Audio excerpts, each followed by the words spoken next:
नमस्कार, मैं शिवानी ठाकुर और आप देख रहे हैं इंडिया रिपोर्ट। बुलेटिन की शुरुआत से पहले एक नजर आज के हेडलाइंस पर। प्रगतिशील समाजवादी पार्टी के राष्ट्रीय अध्यक्ष तथा पूर्व मंत्री शिवपाल सिंह यादव पहुंचे अलीगढ़।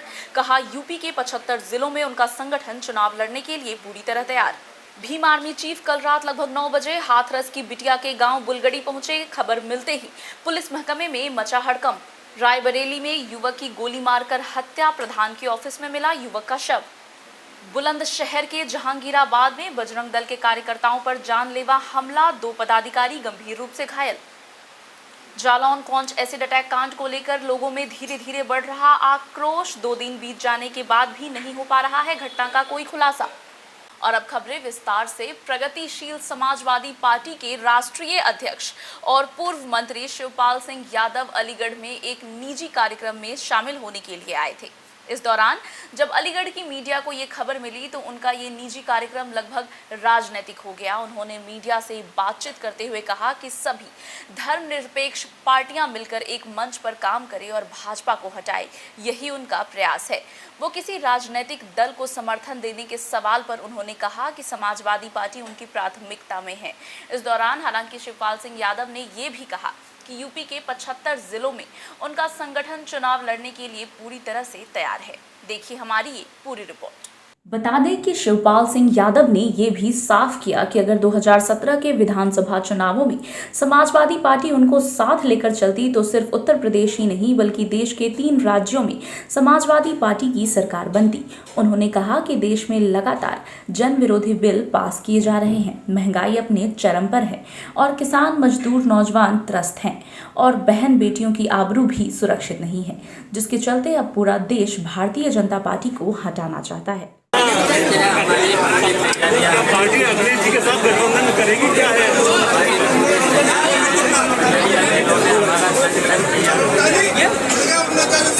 तो क्या कहेंगे, तीसरा मोर्चे का गठन होने जा रहा है, तो क्या तीसरे मोर्चे के गठन के साथ रहेंगे आप या अखिलेश यादव जी के साथ? समाज विचारधारा के लोग जितनी भी पार्टियां, सेकुलर पार्टियां। भीम आर्मी चीफ ने कल रात लगभग 9 बजे हाथरस की बिटिया के गांव बुलगड़ी में रुकने का अचानक फैसला किया। भीम आर्मी चीफ के रुकने की खबर मिलते ही पुलिस महकमे में हड़कंप मच गया और अधिकारियों में भी मंथन शुरू हो गया। चंद्रशेखर रावण खुद खया जिलाधिकारी से कल सुबह मिलेंगे। उन्होंने गंदगी और परिवार के साथ सरकार के वादा खिलाफी पर आक्रोश जताया। उन्होंने कहा कि न मकान मिला, न परिवार को के किसी एक सदस्य को सरकारी नौकरी मिली। डीएम से मिलकर वो ये बात करेंगे कि गंदगी कौन कर रहा है और वादा खिलाफी कहां से हो रही है, सरकार से या स्थानीय प्रशासन से। भीम आर्मी चीफ के आने से प्रशासन रात में ही व्यापक स्तर पर सफाई अभियान करा सकता है। हाथरस एक ऐसी घटना जिस पे पूरा देश शर्मिंदा हुआ और जो हुआ था वो बहुत दर्दनीय है। उस पर बात करना, मुझे लगता है ना, उस दर्द को दोबारा से कुरेदना होगा। जी। मैं आज हाथरस आया हूँ क्योंकि हाथरस के बारे में कुछ छपा था। 1 साल से ज़्यादा समय बीत गया, न्याय नहीं मिला। उससे बुरा जो मुझे यहाँ के पता लगा, ये पूरा कूड़े का ढेर लगा हुआ है। तमाम जो कर्मचारी यहाँ ड्यूटी पे हैं CRPF के, वो भी लोग परेशान हैं, परिवार परेशान है। और जो मैंने रास्ता देखा ना, परसों मेरे खबर के बाद के आ रहा हूँ, मिट्टी मिट्टी डाली है। मतलब चीज़ों को थोड़ा सा बनाने का काम कर रहे हैं, बाकी मदद नहीं कर रहे हैं। उससे भी बुरी बात, सरकारी नौकरी कहा था, दी नहीं है। आवास कहा था, दिया नहीं है। परिवार के लोगों को रोज धमकी मिलती रहती, कोर्ट में धमकी मिलती रहती। आज हमने तय किया कि चंद्रशेखर आजाद खुद यहाँ, मैं हिमांशु वाल्मीकि जी, हम यहाँ रुकेंगे। मामला रायबरेली के हरचंदपुर थाना क्षेत्र के गड़ी गांव का है, जहां एक युवक की गोली मारकर हत्या होने से क्षेत्र में सनसनी फैल गई है। आपको बता दें, युवक की लाश को कमरे में बंद करके आरोपी फरार हो गए, जिसके बाद प्रधान के ऑफिस में युवक का शव मिला। घटना की पूरी जानकारी जैसे ही पुलिस को मिली, पुलिस इसकी तफ्तीश में जुट गई है। बुलंदशहर के कोतवाली जहांगीराबाद क्षेत्र के गांव जलीलपुर में बजरंग दल के कार्यकर्ताओं पर जानलेवा हमला किया गया। हमले में बजरंग दल के 2 पदाधिकारी गंभीर रूप से घायल हो गए, जिसके बाद उन्हें मेडिकल सेंटर में रेफर कर दिया गया है। बता दें कि ये पूरा मामला सोशल मीडिया पर एक अभद्र टिप्पणी को लेकर था। देखिए बुलंदशहर से हमारे संवाददाता जावेद खान की ये पूरी रिपोर्ट। बता दें कि जहांगीराबाद क्षेत्र में बजरंग दल के कार्यकर्ताओं की बैठक की फोटो पर सोशल मीडिया पर गांव के एक युवक ने अभद्र टिप्पणी कर दी, जिसके बाद इसी बात को लेकर बजरंग दल के कार्यकर्ता युवक आकाश के निजी आवास जलीलपुर में पहुंच गए। वहां दोनों पक्षों में वाद विवाद शुरू हुआ, जिसके साथ ही जानलेवा हमलेबाजी भी हुई। सूचना मिलने पर कई थानों की पुलिस मौके पर पहुंची और स्थिति को काबू में किया। आपको बता दें कि बजरंग दल के पदाधिकारी छोटे गहना ने जहांगीराबाद कोतवाली में तहरीर देकर 7 नामजद और अन्य अज्ञात लोगों पर जान से मारने की नीयत से हमला करने का आरोप लगाया है। जालौन कौंच एसिड अटैक कांड में अब धीरे धीरे लोगों में आक्रोश बढ़ता जा रहा है। जालौन कौंच में बीते 21 सितंबर को बाजार लाजपत नगर सब्जी मंडी के दुकान पर खिलौना बेच रही एक युवती के ऊपर बाइक सवार नकाबपोश ने एसिड अटैक कर युवती को बुरी तरह से घायल कर दिया था। 2 दिन बीत जाने के बाद भी घटना का खुलासा नहीं हो पाया है। हालांकि पुलिस अधीक्षक जालौन के निर्देश में टीमें गठित कर जल्द से जल्द खुलासा करने का आश्वासन दिया गया है, लेकिन अब तक कोई कार्रवाई नहीं की गई।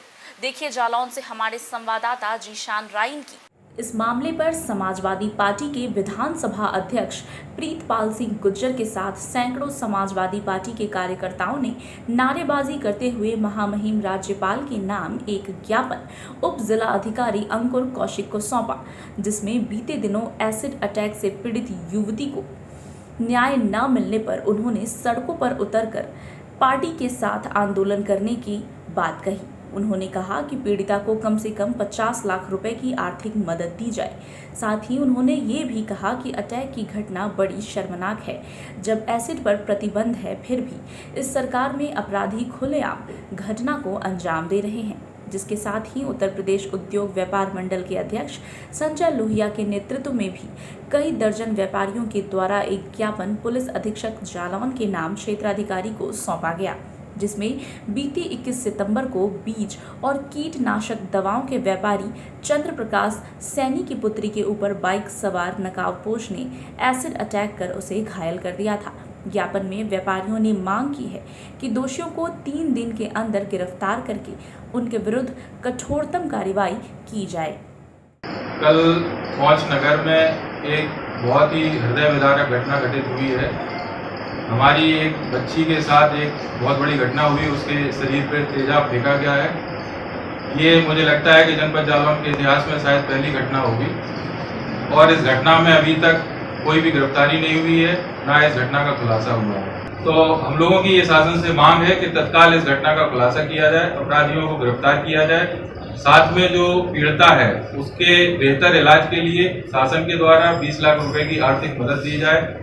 आज समाजवादी पार्टी द्वारा हमारी कोच की बेटी आकांक्षा की 2 दिन पहले दलितों द्वारा एसिड का अटैक किया गया। ये बहुत शर्मनाक और निंदनीय घटना है, जिसको पूरा कौंच शहर और पूरा क्षेत्र हमारा आज पूरा क्षेत्र दुखी है।